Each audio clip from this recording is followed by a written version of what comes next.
Hello, what is up guys? It's me, Ken. In today's video, I would like to share to you my Mermail control deck. Yeah, I took this to my local tournament which is 3v3.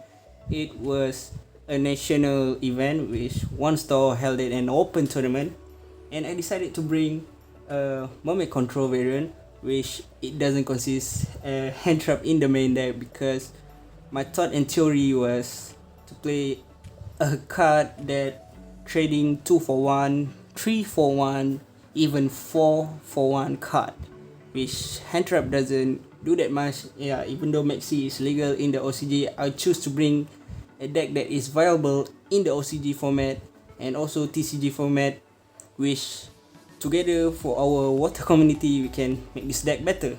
So my record that day was my team was undefeated at Swiss, but unfortunately we lost at top card because the tournament was too long. I guess it was tired, because the top card was at 2 a.m. Yeah, the tournament started at 7 p.m. So you guys know it. It's a pretty tiring event. And then my matchup was again Drytron. I was unbeatable against all the Drytron in my Swiss, but I lost to one of my friends, which he played Brave token prank it. I don't have any idea how to stop the Brave token because I already shut down his prank it play, but yeah, he have Phoenix Enforcer and Brave to back him up. So I guess I need to R&D again this deck with the help of you guys. Okay, without further ado, let's start with the deck profile. So starting out with, shout out to you Nash, who wanted me to play his water dice. Okay, because I'm playing a water deck. Okay, let's start with the main deck. So starting off, obviously the 3 Diva. So before the tournament, I chose to cut the Diva. I played Undyne instead because Undyne didn't die to Impermanence, Veiler or even Ash, because it sent for cost, so you can send the Dragoon. Dragoon will trigger to add the Lapis, so you can end up with your Abyss Glacier.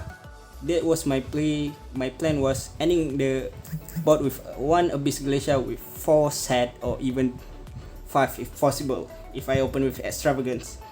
The reason I don't cut the Diva, because Undyne, if I want to play Undyne, I need to have a Genesis controller, and if I draw it, it already dead. And Diva give me an option when in the late game compared to Undyne, which I can only resolve it once, and if I draw it with Prince, I rather normal summon Prince. So I guess that's the reason I stay with playing the Deep Sea Diva. So this is my Atlantean lineup. It probably might be controversial for some of you guys, but let me explain. Trinitabis, this is the best card inside your deck. It's a funny thing, it's better than Diva because my goal was just to summon Abyss Glacier.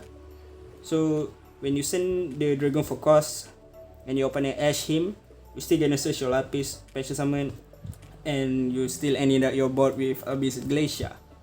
And you just need 2 Dragon, because sending the first Dragon, search your infantry, so your Dragon search your Lapis special summon, go to Abyss Glacier, you have a Dryden pop, a searcher, and she also have a floating effect, so that's kind of strong, which I'll tell you later where the conjunction came in.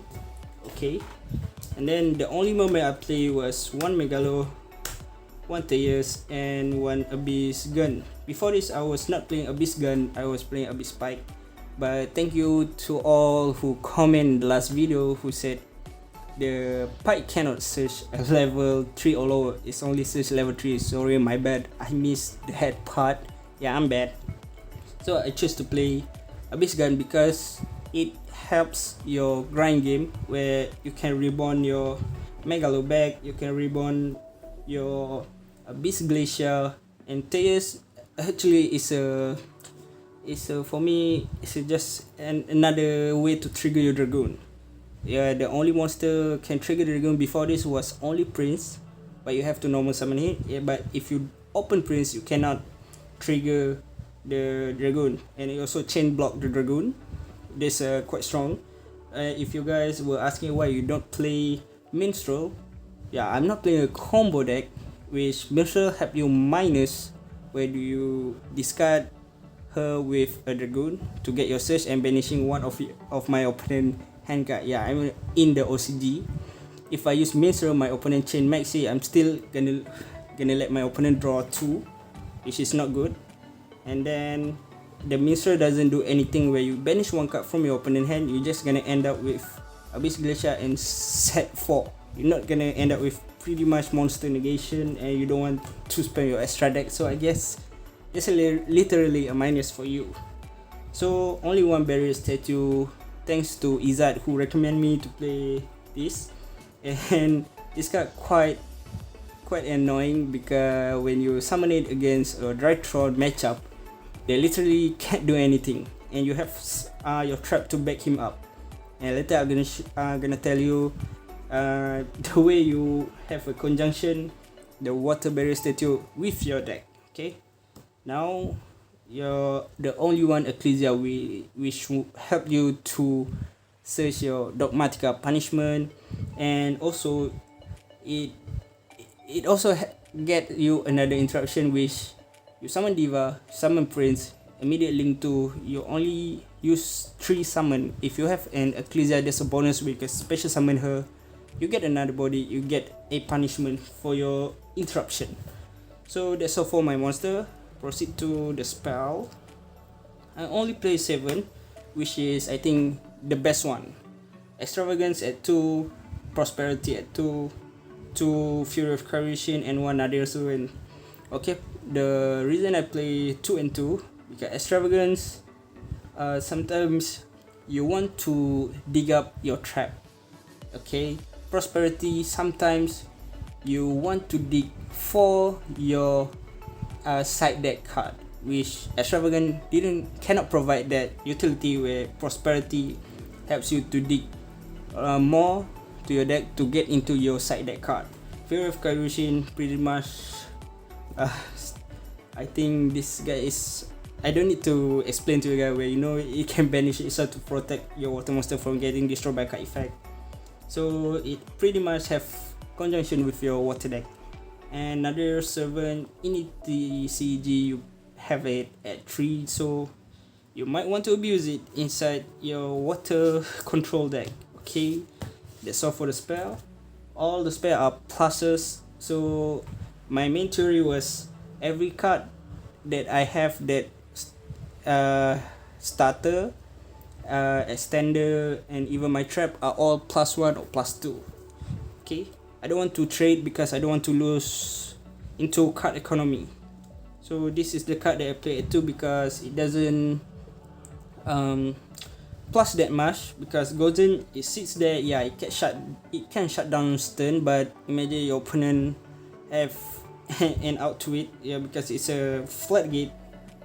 Cosmic Cyclone is everywhere, so that's why I play at 2. Before this I was playing at 3, then I cut 1 because I want to play 2 Dinomiscus.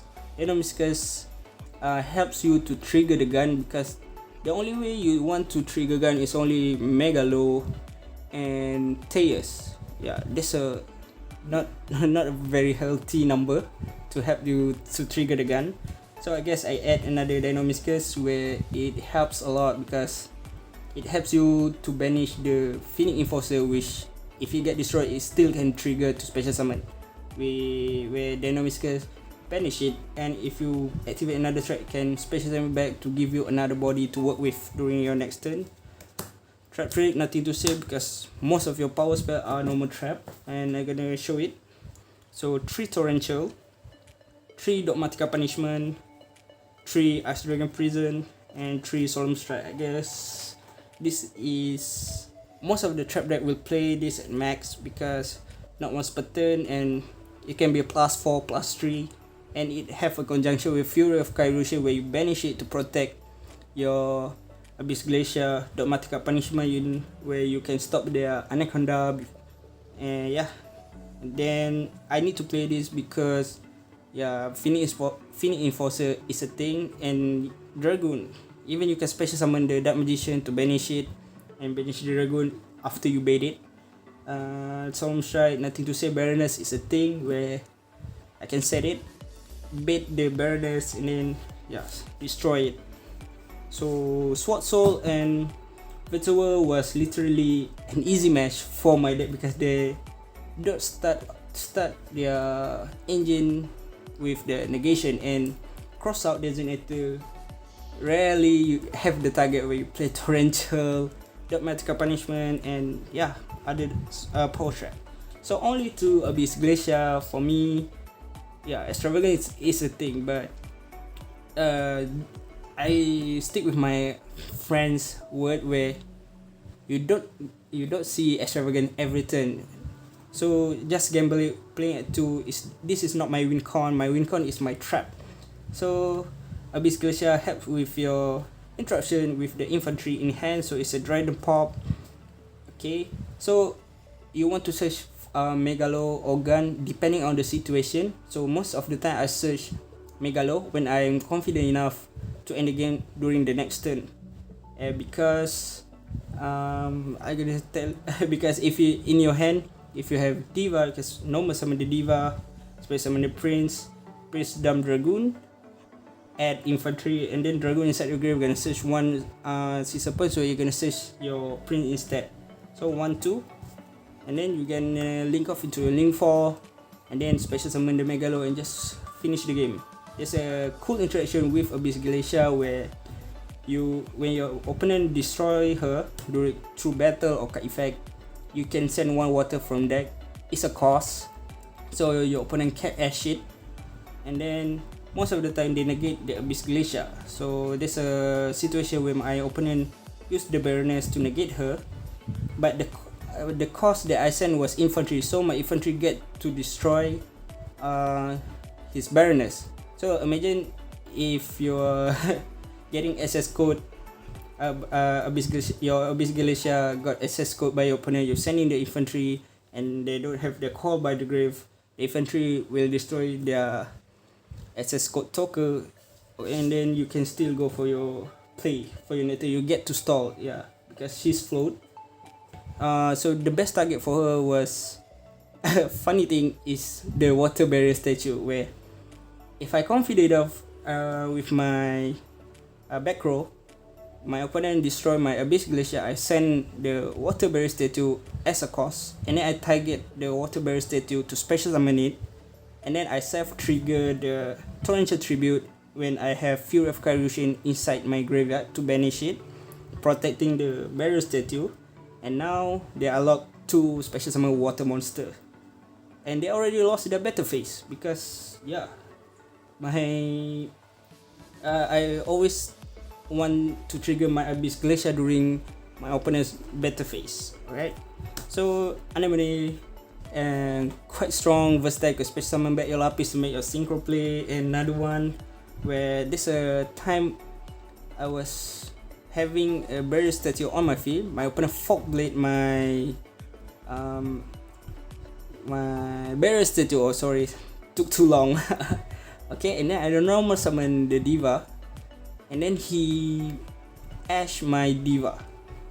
Straightly I go to Anemone, use Anemone effect to reborn back the barrier statue, so my opponents go -2. I still have an extra deck monster with 2000 attack, and I still have my water barrier statue, so she's quite strong.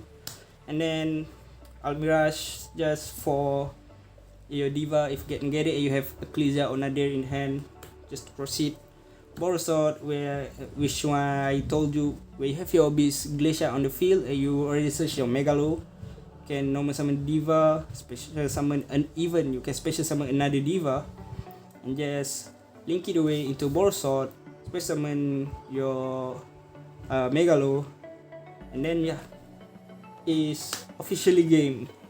Then the 2 monster that I think have literally conjunction with your side deck card, because if I Dark Ruler no more my opponent board and I cannot beat their board, so there's a waste of Dark Ruler no more. So Core Dragon was normal summon the Prince, sending the Dragoon, adding the infantry, then Dragoon gonna add your Lapis Dragon special summon it, make Core Dragon, discard the infantry, target 2 card, destroy it. So prints 1 card, 2 interruption. Anyway, if this card is destroyed, you get to draw 1 card. And okay, this card come out sometimes. Yeah, you can use Anemone to bring back your Lapis to synchro with your infantry and others. Okay, to get the exact level. And when this card summon to the field, you can destroy all special summon position or special summon monster on the your opponent field. And if this card get outed by your opponent, you can banish 2 water to reborn it back, so you still have a body. And then this is the card that I want to use when resolving Nadir Servant and even Punishment.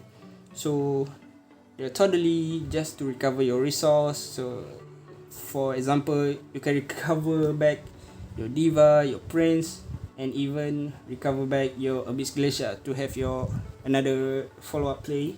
Fidget is, and for me, it's a toolbox where you can activate Nadir, sending Fidget, adding the Ecclesia, and then you can draw 1, return 1.